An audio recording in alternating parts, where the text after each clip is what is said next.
فرمایا گیا جہاں گناہ ہے وہاں فنا ہے، بستیاں ویران ہوئی ہے گناہوں کی وجہ سے، چہرے بدلے ہیں گناہوں کی وجہ سے، انسانوں کی شکل سور اور بندر کی طرح کر دی گئی ہے گناہوں کی وجہ سے، آسمان سے پتھر برسے ہیں گناہوں کی وجہ سے، زلزلوں میں دھسائے گئے ہیں گناہوں کی وجہ سے، اللہ اکبر، زمین کے اندر دفن کر دیے گئے ہیں گناہوں کی وجہ سے، قحط سالی سے دو چار ہوئے ہیں گناہوں کی وجہ سے، اللہ اکبر، ہواؤں سے اڑائے گئے ہیں گناہوں کی وجہ سے۔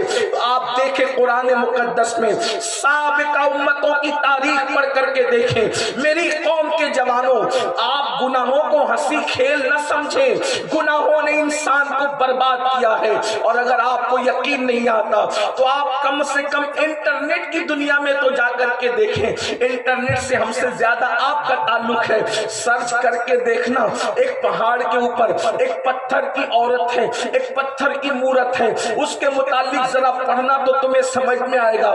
بتائیں وہ پہاڑ کے اوپر پتھر کی مورت کس کی ہے؟ وہ پتھر کی عورت کون ہے؟ اللہ اکبر، وہ ایک اللہ کے نبی کی بیوی ہے، حضرت سیدنا لوط علیہ السلام کی بیوی ہے، اللہ نے اس کو پتھر بنا دیا۔ آپ مجھے بتائیں، میں اپنی بہنوں کی بھی توجہ چاہتا ہوں، اتنی سرد ترین رات میں بھی وہ اتنی بڑی تعداد میں موجود ہے، میں ان کی اور آپ سب کی توجہ چاہتا ہوں۔ اللہ کے بندو، تم نے گناہوں کو سمجھا کیا ہے؟ ایک نبی کی بیوی کو اللہ نے پتھر کیوں بنا دیا؟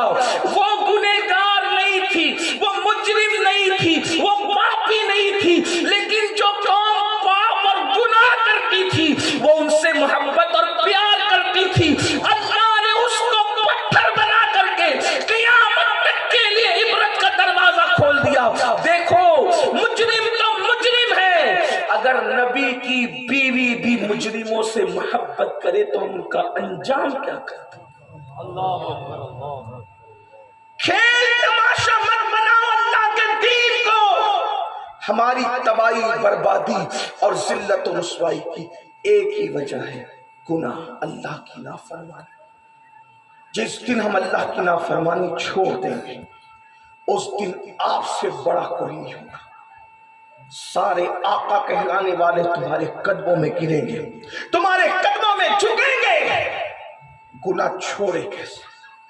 کہنے والے کہتے ہیں